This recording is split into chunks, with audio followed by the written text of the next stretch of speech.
Welcome back to those of you who joined us for our very first broadcast, and hello to our new viewers. This is Hannah J. with realestatesiny.com, and you're watching Real Estate This Week, the online news source for those of you who call Staten Island home. First on the agenda today, the Staten Island community comes together to rebuild homes and lives. On April 6th, the Staten Island Board of Realtors gathered storm survivors, investors, financial representatives, and public officials in what will hopefully prove to be a step toward the borough's recovery.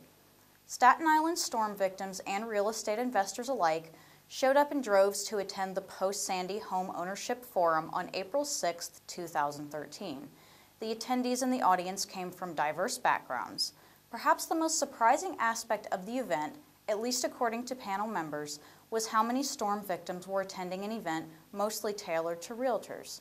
The mostly full forum was testament to the fact that 5 months later, Staten Islanders are still looking for answers. Flood insurance rates are staggering, and many residents are still without homes. But the introduction of some new programs may provide additional relief, such as the Oakwood Beach buyout plan. Residents in the low-lying marsh area can opt to allow the government to buy out their property and start afresh with the money in exchange for the creation of open space in an area that is dangerous for human habitation. Memories of flooding and water damage are still fresh in the minds of storm victims, so what steps are lawmakers taking to protect our shorelines? Representative Michael Grimm and City Councilman Vincent Ignacio met with representatives from 10K Geo2 Marine Structures to make decisions regarding dune reinforcement on Staten Island beaches. Reps from 10K claimed that their product stood up well to the superstorm's damage on parts of Staten Island where it was installed prior to October 29th of last year. Residents of our borough fear a repeat of last year's flooding following Hurricane Sandy, so the implementation of such structures will hopefully minimize future storm surge. Though no commitments have been made regarding these structural improvements, Ignacio was quoted as saying, "There is an urgency to protect our assets." A new organization attempts to get disaster victims the aid they deserve. Nearly 6 months have gone by, though many victims from Hurricane Sandy have still not received the emergency assistance that they feel they are entitled to. These residents claim that FEMA has not awarded the financial help they need, or the aid that they received was not enough to cover their expenses. But a group of concerned individuals with a nonprofit organization called Pro Bono Net have set up a website designed to ease this strain called FEMAappeals.org. Often those in these unfortunate circumstances do not understand why they were denied aid, and they have no idea where to begin writing an effective appeal. The site's creator, Mark O'Brien, says that FEMAappeals.org walks them through the process of filing an effective appeal. During the appeal creation process, users are prompted for information needed and any supporting documentation. If you are submitting an appeal, keep in mind that the maximum amount of aid you are eligible for is $31,900. If you've received less than this sum and believe you are entitled to more, be sure to have all the appropriate documents you used in the original appeal.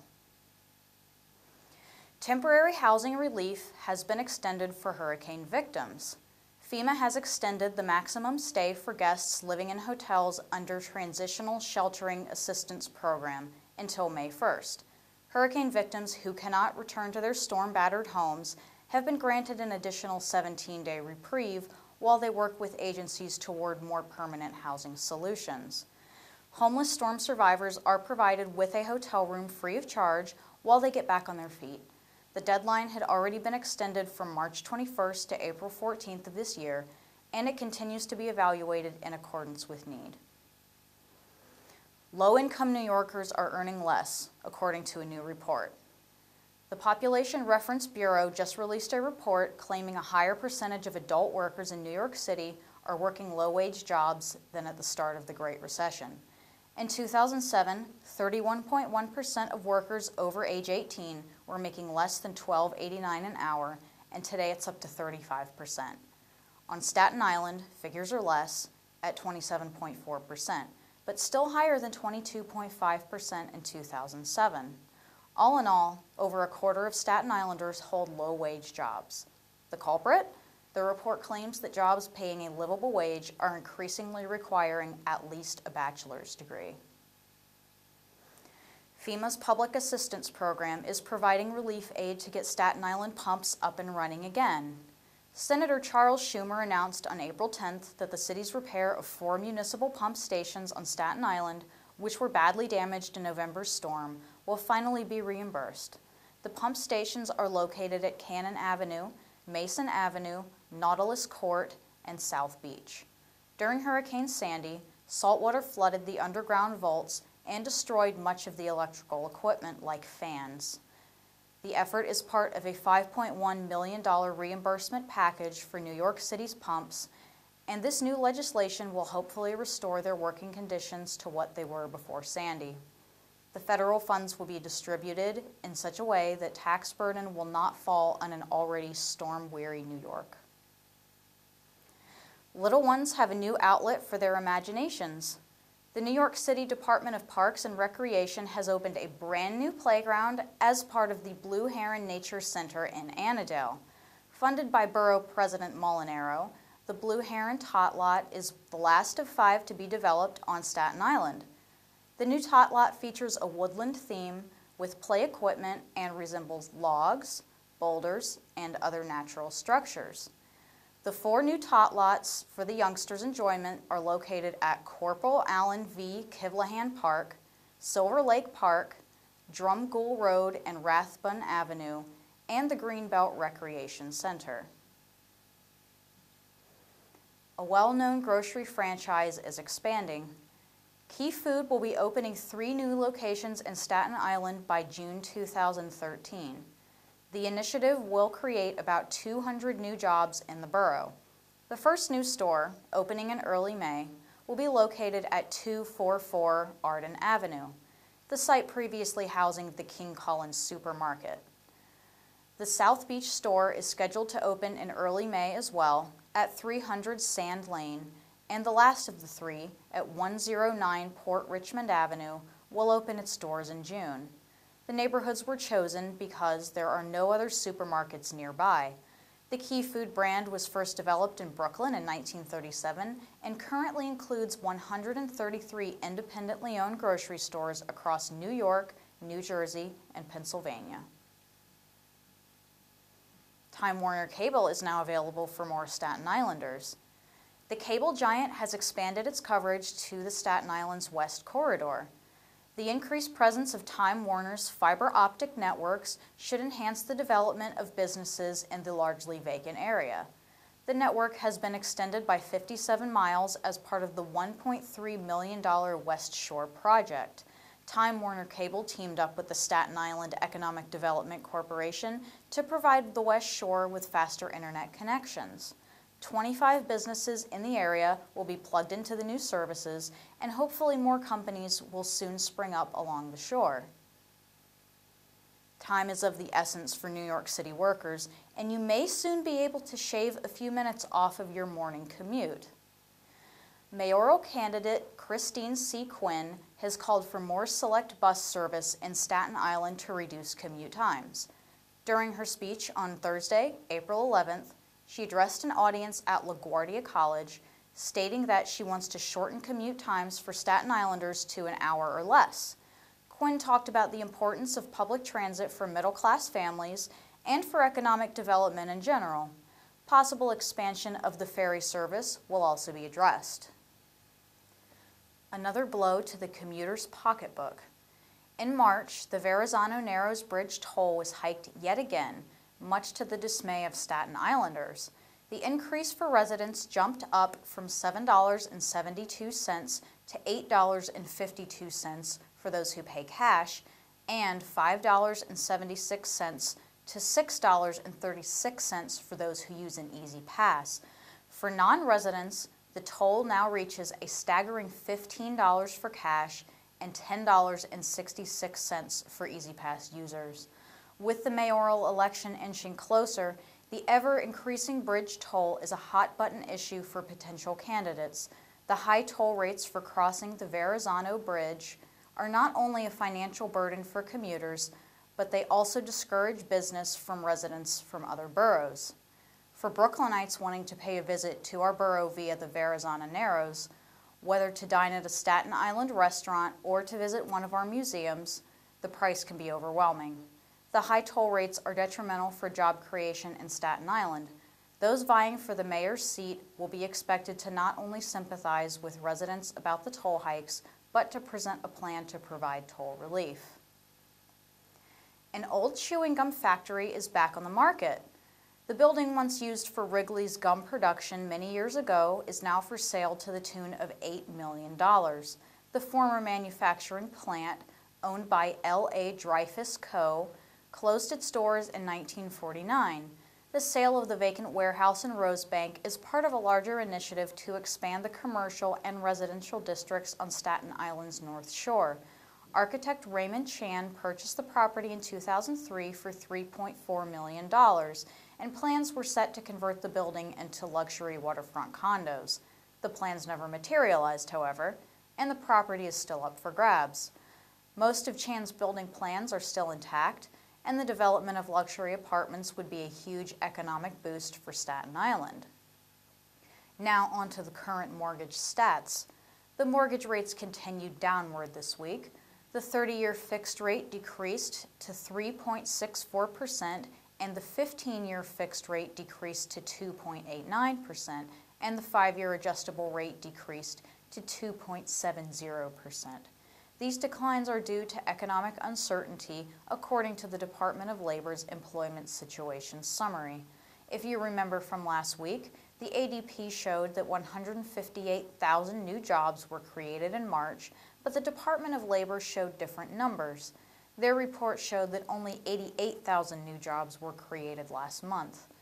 Do the math, that's a difference of 70,000 jobs. Because of this estimation gap, investors became cautious and started putting their money in safer investments, like the mortgage-backed securities and U.S. Treasury bonds. During the next few weeks, the mortgage rates will probably increase slightly, but they will likely stay on the low side. Unless something substantial happens to the domestic or European economy, the rates won't be moving too much. As a part of our segment every month, we'll be discussing real estate statistics from the previous month. The co-owner of realestateSINY.com, Anthony Licciardello, is here today to talk with me about a couple of important real estate statistics from March. How are you doing today, Anthony? I'm doing well, thank you. Good, glad to hear it. The first point that I wanted to bring up is the average listed to sale price. This past March, home buyers paid an average of 93.96% of the home's listed price, compared to 94.11% in February. So what does this mean for the real estate market? I think when you talk about percentage of list to sell, month to month it could vary just based on the sample sizes that we use. It's really whether this develops a trend or not. I mean, typically you want to see AX to sell prices increase with an improving market. Obviously, as a market improves, the idea is that most buyers will be willing to pay more for the house based on the list price. So one thing you do commonly like to see in an improving market is whether or not that AX to sell percentage is moving higher. But sometimes you get these little dips and valleys depending on, a number of factors. It's whether you could, over time develop a trend that necessarily says, well, maybe this is a sign that things are weakening, but I don't think that's the case here. I do think that many of the fundamentals are improving, and it's probably more of an anomaly than anything else in that particular number. So, I mean, like I said, you want to see a trend develop before you want to make an assumption about whether the market's heading in a particular direction. Okay. And also the number of homes on the market for March 2013 was 22,060. This is a large decline compared to last year, so why do you think that is? Well, when you talk about inventory numbers and you talk about the amount of homes, one of the things you want to see in an improving market is the supply meeting the demand, with the demand push being on the buyer side.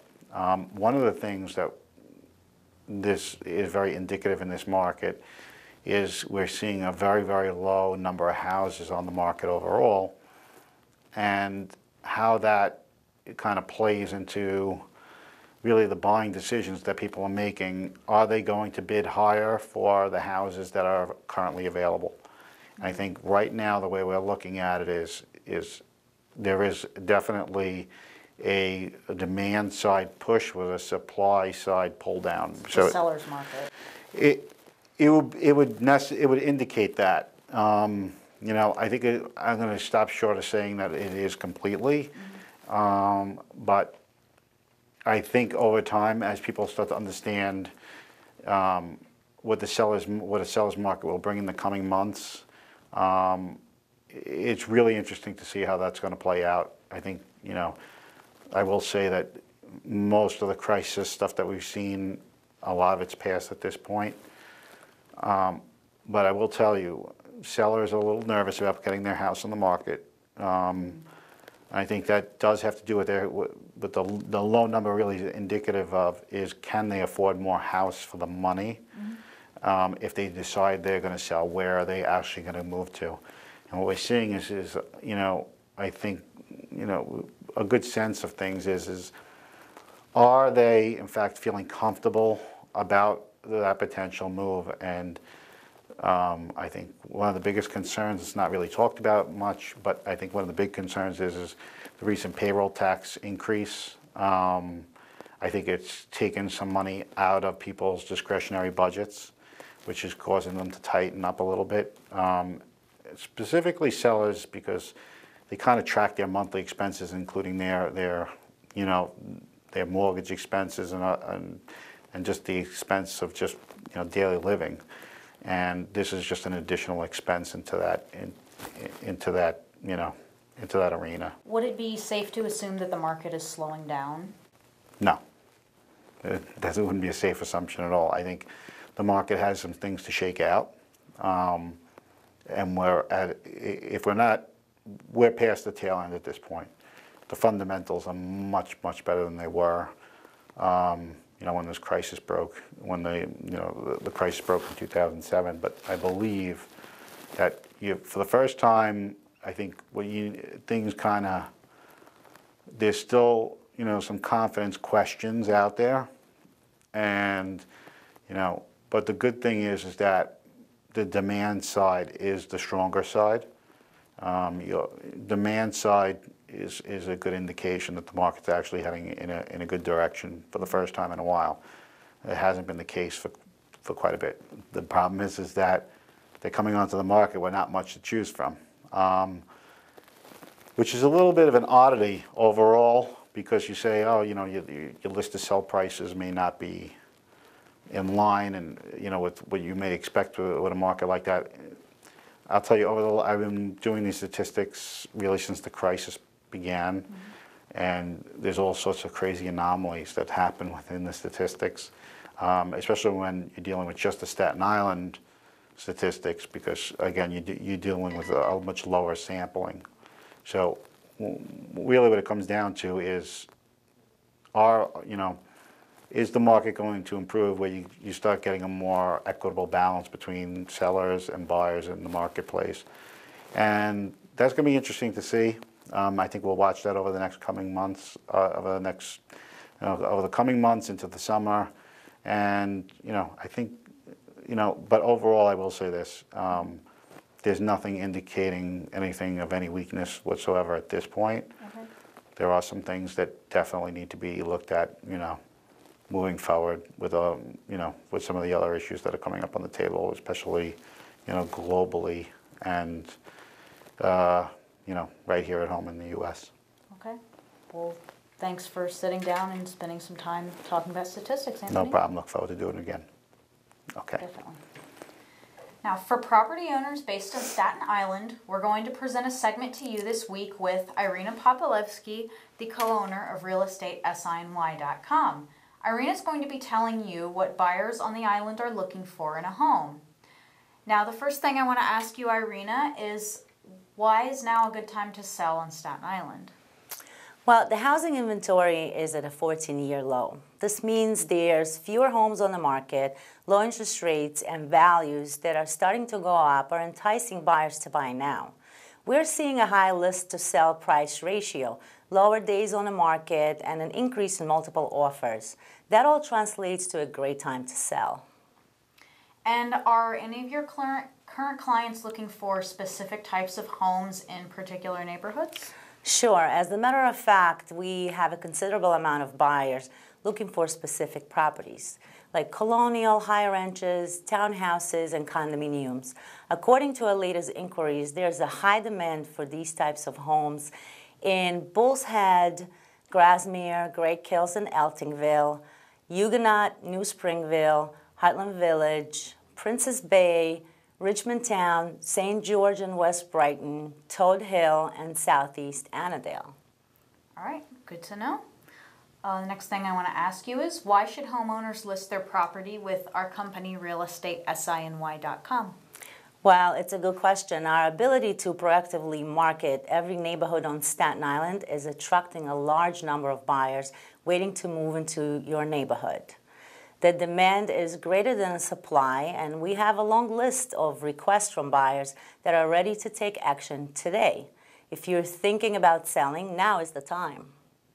So, Irena, what's the best way for prospective sellers to contact you if they're interested in putting their homes up for sale? Sure. We are available 24/7 through our website, www.realestatesiny.com, or you can always call us by phone at 718-966-9669. All right, thank you, Irena. That's all we have for this week. Thank you so much for joining us for the second installment of Real Estate This Week. Once again, Hannah J., Real Estate SINY, and Irena Popilevsky. Thank you.